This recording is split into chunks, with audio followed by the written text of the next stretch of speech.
50 languages.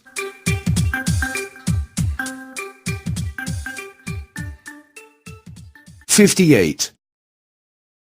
58. 58. Parts of the body. Vücudun bölümleri. Vücudun bölümleri. I am drawing a man. Bir adam resmi yapıyorum. Bir erkek resmi yapıyorum. First the head, Önce kafasını. Önce kafasını. the man is wearing a hat. Adamın şapkası var. Adamın şapkası var. One cannot see the hair. Saçlar gözükmüyor. Saçlar gözükmüyor. One cannot see the ears either. Kulaklar da gözükmüyor. Kulaklar da gözükmüyor. One cannot see his back either. Sırt da gözükmüyor. Sırt da gözükmüyor.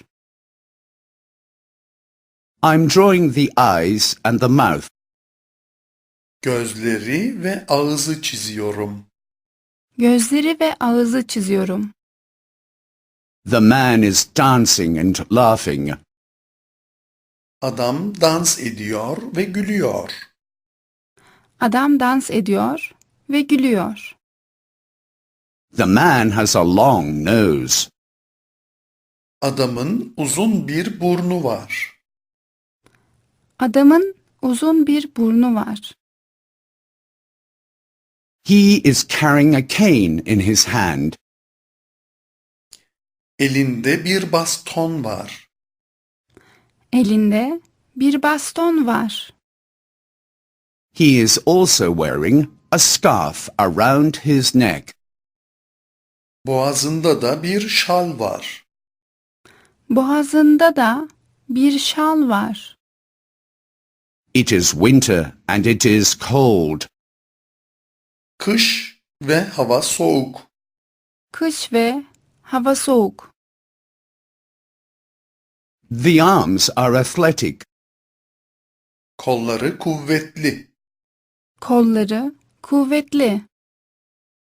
The legs are also athletic. Bacakları da kuvvetli.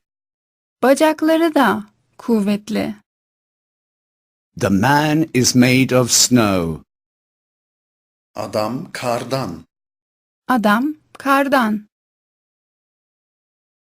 He is neither wearing pants nor a coat. Pantolonu ve paltosu yok. Pantolonu ve paltosu yok. But the man is not freezing. Ama adam üşümüyor. Ama adam üşümüyor. He is a snowman. O bir kardan adam. O bir kardan adam.